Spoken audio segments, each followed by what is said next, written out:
चलिए शुकनासोपदेश के अगले पाठ का हम लोग आरंभ करते हैं। तो पहले वाचन कर लेते हैं। गंगेव वसुजनन्यपि तरंग बुद्बुद चंचला दिवस कर गतिरिव प्रकटित विविध संक्रांति पातालु गुहेव तमो बहुला हिडिम्बेव भीम साहसैका हार्य हृदया प्रावृडिव अचिरद्युतकारिणी दुष्ट पिशाचीव दर्शितानेक पुरुषोच्छ्राया स्वल्प सत्वमुन्मत्ती करोति सरस्वती परिगृहीतमीर्ष्ययेव नालिङ्गति जनं गुणवन्तमपवित्रमिव न स्पृशति उदारसत्त्वमङ्गलमिव न बहुमन्यते सुजनमनमित्तमिव न पश्यति अभिजातमहिमिव लङ्घयति शूरं कण्टकमिव परिहरति दातारं दुःस्वप्नमिव न स्मरति विनीतं पातकिनमिव नोपसर्पति मनस्विनमुन्मत्तमिवोपहसति। चलिए अर्थ को देखते हैं हम लोग। तो लक्ष्मी के बारे में ही यहाँ पर चर्चा हो रही है। तो लक्ष्मी कैसी है उसी की चर्चा हो रही है। तो लक्ष्मी गंगा इव, गंगेव हो गया गुण होकर के, तो गंगा इव गंगा के समान है। गंगा कैसी है? वसु जनन्यपि, वसु जननी अपि, वसु इत्यादि 8 पुत्र उनके हुए गंगा जी के, जिसमें भीष्म पितामह भी थे। तो वसु जननी अपि, 8 वसुओं की जननी होते हुए भी तरंग बुद्बुद चंचला, तरंग और बुलबुले के कारण चंचल हैं। वसु इत्यादि 8 देवता हैं, प्रसिद्ध देवता, जो कि बहुत ही महान हैं। लेकिन गंगा क्या है? चंचला है। कि क्या कारण है? तरंग बुद्बुद चंचला, तरंग और बुलबुले के कारण चंचला है। अब गंगा से समानता किसकी दे रहे हैं? लक्ष्मी की। तो लक्ष्मी कैसी है? वसु जननी अपि। अब यहाँ पर वसु से हमें धन लेना है। वसु से हमें क्या लेना है? धन लेना है। धन की जननी होते हुए भी तरंग बुद्बुद चंचला, तरंग और बुलबुले के समान चंचल हैं। जैसे तरंग चंचल होता है, तरंग एक जगह स्थिर नहीं होता है, वैसे ही और बुलबुल भी बुलबुला जो होता है वह भी, जो पानी में बुलबुला होता है वह भी चंचल होता है। थोड़े देर के लिए फूलता है फिर फूट जाता है, फूलता है फिर फूट जाता है। तो ऐसे तरंग और बुलबुले की भांति वह क्या होती है? लक्ष्मी चंचला होती है। इसके पश्चात दिवस कर गति इव, दिवस कर कौन है? सूर्य। तो सूर्य की गति के समान। सूर्य की गति कैसी है? प्रकटित विविध संक्रांति, विविध प्रकार की संक्रांति प्रकटित करने वाले। जो हम देखते हैं कि प्रत्येक महीने में एक सूर्य संक्रांति पड़ती है। एक वर्ष में 12 संक्रांतियां पड़ती हैं। प्रसिद्ध मेघ संक्रांति, मकर संक्रांति, यह प्रसिद्ध संक्रांतियां हैं। मकर संक्रांति लोग जानते हैं, मेघ संक्रांति जानते हैं। तो इस प्रकार से प्रत्येक महीने में एक संक्रांति पड़ती है, तो 12 संक्रांतियां होती हैं। तो यह कैसे होती है? यह दिनकर दिवस कर अर्थात सूर्य की गति के कारण होती है। ठीक, सूर्य जब एक महीने चलता रहता है तो एक संक्रांति होती है। सूर्य के मान से एक महीना होता है। हमारे यहाँ 9 प्रकार से काल का मान होता है। जैसे हमारा जो कैलेंडर है वह इंग्लिश का कैलेंडर है, जनवरी फरवरी इत्यादि। वैसे ही हमारा जो वैदिक मान गणना है, काल की गणना है, वह 9 प्रकार से होती है, नवधा काल मान होता है। तो उसमें सूर्य की गति से भी एक काल मान होता है। सूर्य की गति के अनुसार हमारे महीने, दिन और वर्ष इत्यादि होते हैं। तो सूर्य की गति से विविध प्रकार की संक्रांतियां होती हैं। सूर्य की गति अनेक प्रकार की संक्रांति प्रकटित करती है, दिखाती है। वैसे ही लक्ष्मी क्या होती है? प्रकटित विविध संक्रांति ही, संक्रांति अर्थात संचार, अनेक प्रकार के संचार दिखाती है। लक्ष्मी कम होती है तो अलग हमारा स्वभाव होता है, हमारे साथ लोगों का अलग व्यापार होता है, अलग व्यवहार होता है। जब लक्ष्मी की अधिकता होती है तो अलग व्यवहार होता है लोगों का हमारे प्रति, हमारा भी लोगों के प्रति अलग व्यवहार होता है, अनेक प्रकार के कष्ट और सुख इत्यादि होते हैं।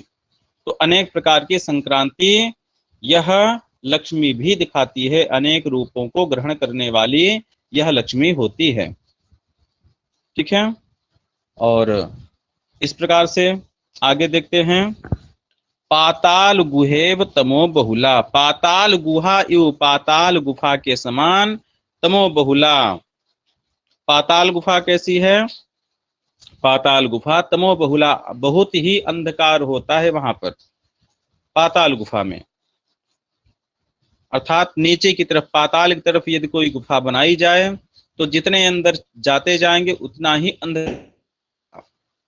ठीक है, आज तो लाइट लगा सकते हैं, पहले के समय में यह व्यवस्था नहीं होती थी। तो पाताल गुहा इव, पाताल गुफा के समान, तमो बहुला, अत्यंत अंधकार से युक्त होती है। अब लक्ष्मी कैसे अंधकार से युक्त होती है? तो कहते हैं लक्ष्मी कैसी है? तमो बहुला, तमोगुण से युक्त होती है। तमोगुण जनित जो अज्ञान है, जो अज्ञान है वह किस गुण के कारण होता है? तमोगुण के कारण। तो तमोगुण के कारण जो अज्ञान होता है उससे युक्त होती है कौन? लक्ष्मी।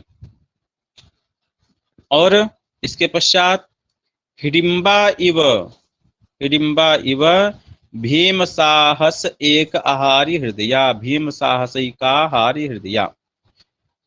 हिडिंबा एक राक्षसी थी, उसका विवाह भीम के साथ हुआ था। ठीक, तो हिडिंबा भी हृष्ट पुष्ट थी, तो भीम ही केवल उसका सामना कर पाए।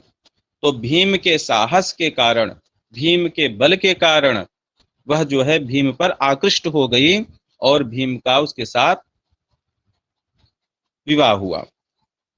तो भीम साहस एक हारी हृदया, भीम के एकमात्र साहस से जिसका हृदय हरण कर लिया गया, ऐसी हिडिंबा। और हिडिंबा की भांति लक्ष्मी, लक्ष्मी कैसी है? तो भीम साहस एक हारी, साहसिक हारी हृदया। अब लक्ष्मी के पक्ष में हम इसको घटाते हैं, तो एकमात्र भयंकर साहस, भीम साहस, भीम साहस मतलब कि अत्यंत उत्कट साहस मात्र से ही हार्य हृदया, जो हरण करने योग्य है। ठीक है, जो हरण करने योग्य है, हरण करने योग्य हृदय वाली है जो, ऐसी लक्ष्मी। अर्थात लक्ष्मी को पाने के लिए अत्यंत साहस, अत्यंत भयंकर परिश्रम करना पड़ता है, तब लक्ष्मी की प्राप्ति होती है। इसके पश्चात आगे कह रहे हैं प्रावृडिवा चिरद्युत कारिणी, प्रावृट इव, प्रावृट अर्थात वर्षा ऋतु। ठीक है, वर्षा ऋतु के समान, प्रावृट इव, वर्षा ऋतु के समान, अचिरद्युत कारिणी। जो वर्षा ऋतु होता है वह वर्षा ऋतु कैसी होती है? अचिर मतलब तुरंत ही, द्युत कारिणी, द्युत अर्थात बिजली। बिजली वर्षा ऋतु में चमकती है, तुरंत चली जाती है, चमकती है तुरंत चली जाती है, वह रुकती नहीं है। ठीक है, अचिर मतलब कि तुरंत, चिर मतलब बहुत देर तक, बहुत काल तक, और अचिर मतलब तुरंत ही। तो बिजली चमकी और चली गई, ऐसा वर्षा ऋतु। उसी समान जो लक्ष्मी है वह भी द्युत मतलब प्रकाश करने वाली है, कुछ देर के लिए प्रकाशित होती है, आपको प्रकाशित करती है और फिर तुरंत चली जाती है। ऐसी कौन है? लक्ष्मी। क्षण भर के लिए प्रकाश उत्पन्न करने वाली है, क्षण भर के लिए चकाचौंध करने वाली है, ऐसी लक्ष्मी। इसके पश्चात कह रहे हैं दुष्ट पिशाचीव, दुष्ट पिशाचीव दर्शिता अनेक पुरुषोच्छाया स्वल्प सत्वम उन्मत्ति करोति। दुष्ट पिशाची के समान, राक्षसी के समान लक्ष्मी है। अब दुष्ट पिशाची क्या करती है? दर्शित अनेक पुरुषोच्छाया, अनेक प्रकार के पुरुषों की छाया दिखा करके, अथवा अनेक प्रकार के पुरुषों को ऊंचाई पर ले जा करके, जो दुष्ट पिशाची है ऊंचाई पर ले जाया करके स्वल्प सत्वम उन्मत्ति करोति, जो स्वल्प सत्व वाले हैं, जो अल्प बुद्धि वाले हैं, उनको क्या करता है, उस व्यक्ति को उन्मत्त बना देता है भय के कारण। ठीक, दुष्ट पिशाची जैसे भूत हम कहते हैं, तो पुरुषों को उठा देता अथवा अनेक प्रकार की छाया दिखाती है, पुरुषों की छाया दिखा करके वह भय से व्याकुल कर देती है। ऐसी कौन, दुष्ट पिशाची, स्वल्प सत्व वाले हैं, जो अल्प बल वाले हैं, उनको क्या करती है, यह उन्मत्ति करो, पागल बना देती है, भय के कारण पागल बना देती है, उन्मत्त कर देती है। वैसे ही लक्ष्मी क्या करती है, दर्शित अनेक पुरुषोच्छाया, अनेक प्रकार के पुरुषों की उच्छाया अर्थात उन्नति दिखा करके लक्ष्मी आती है, तो पुरुषों को, जनों को उन्नति दिखाती है, और उन्नति दिखा करके फिर स्वल्प सत्वम उन्मत्ति करोति, ऐसी उन्नति दिखाती है कि जो अल्प बुद्धि वाले हैं उनको उन्नति की आशा से उन्मत्त कर देती है, पागल बना देती है, गर्भ से युक्त कर देती है। इसके पश्चात सरस्वती परिगृहीतम ईर्ष्या इव नालिंगति जन्म, जन्म को हम नालिंगत के साथ करते हैं। चलिए, तो जन्म नालिंगति, जो विद्वान हैं, सरस्वती परिगृहीतम, जो विद्वान जन हैं, जो विद्या के उपासक हैं, वह सरस्वती के द्वारा परिगृहित हैं, सरस्वती ने उनका परिग्रहण किया है। इस कारण ईर्ष्या इव, ईर्ष्या के कारण जहां सरस्वती रहती है वहां लक्ष्मी नहीं रहती। ठीक है, तो सपत्नी का व्यवहार करती हैं, सपत्नी मानती हैं सरस्वती को, तो इस कारण ईर्ष्या इव, ईर्ष्या के कारण जन्म नालिंगति, ऐसे विद्वत जन का आलिंगन नहीं करती हैं, उसके पास नहीं जाती हैं। और गुणवंतम अपवित्रम यु न स्पृशति, जो गुणवान हैं, गुणवान लोगों को अपवित्रम यु, अपवित्र मान करके न स्पृशति, स्पर्श नहीं कर, जैसे सामान्य लोग अपवित्र जनों का स्पर्श नहीं करते हैं, अपवित्र वस्तुओं का स्पर्श नहीं करते हैं, वैसे ही जो गुणवान है, ऐसे गुणवान लोगों को जो लक्ष्मी है अपवित्र की भांति उनको अपवित्र मान करके उनका स्पर्श ही नहीं करती है। और लक्ष्मी क्या करती है, उदार सत्वम अमंगलम इव न बहुमन्यते, जो उदार सत्व वाले हैं, जो उदार चित्त वाले हैं, सीधे साधे हैं, दया करने वाले हैं, ऐसे लोगों के प्रति अमंगलम इव न बहुमन्यते, उनको अमंगल मानती है, अमंगल के मान करके उनको बहुत नहीं मानती है। ठीक है, जैसे कुछ व्यक्ति होते हैं उनको अमंगल माना जाता है, अमंगल की भांति उनका सम्मान नहीं होता है। इसके पश्चात सुजनम अनिमित्तम इव न पश्यति, जो सुजन है, जो सज्जन है, उन सज्जन लोगों को अनिमित्तम इव, अनिमित्त कहते हैं अपशगुन को, अपशगुन की भांति उनको नहीं देखते। जैसे अपशगुन, कुछ व्यक्ति को हम अपशगुन मानते हैं, सुबह सुबह दिख गए तो बहुत कष्ट होता है हमें कि पता नहीं कहाँ सुबह सुबह दिख गए, तो अपशगुन, कहीं यात्रा में जा रहे हैं ऐसे व्यक्ति दिख गए तो कहते हैं कि पता नहीं कहाँ से दिख गए। तो इस प्रकार से सुजनम अनिमित्तम एव, जो सज्जन लोग हैं उनको अनिमित्त मान करके, अपशगुन मान करके न पश्यति, उनकी तरफ तो देखती ही नहीं है। और कैसी है लक्ष्मी, अभिजातम अहिम इव लंघयति, जो अभिजात हैं, जो उच्च कुल के व्यक्ति हैं, जो कुलीन हैं, ऐसे कुलीन व्यक्तियों को तो अहिम इव लंघयति, जैसे सर्प का उल्लंघन कर दिया जाता है। सर्प जहां बैठा है उस रास्ते को छोड़कर दूसरे रास्ते से हम चल पड़ते हैं, उसका उल्लंघन कर दे तो उसके पास ही नहीं जाते। तो ऐसे ही लक्ष्मी कुलीन के पास नहीं जाती, उसका उल्लंघन कर देती है।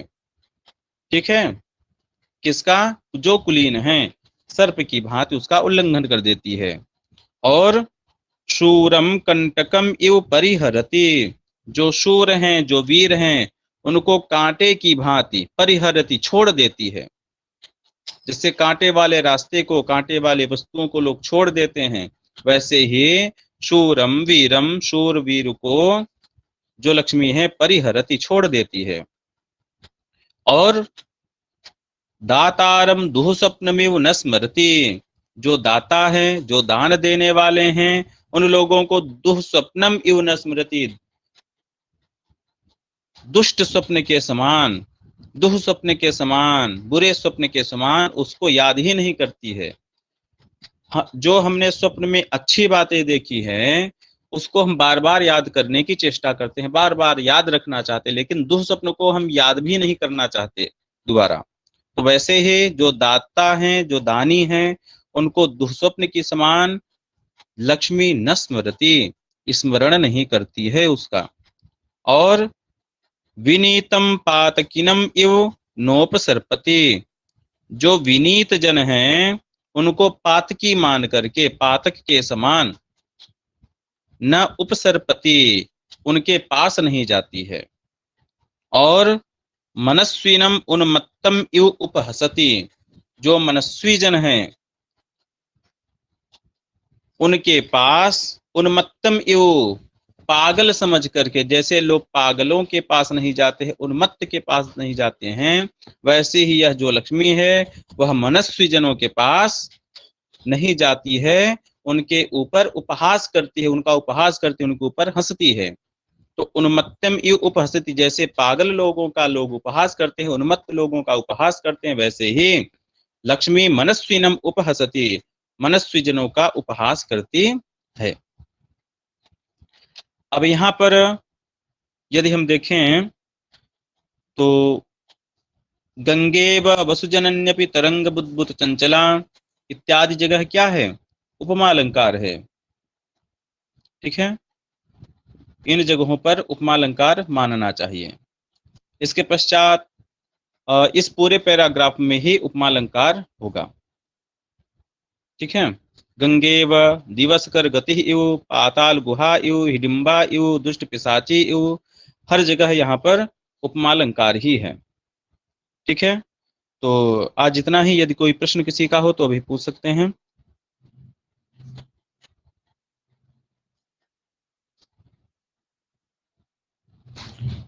ठीक, फिर कक्षा को यही पूर्ण करते हैं। सर्वेभ्यो नमो नमः, धन्यवादाः।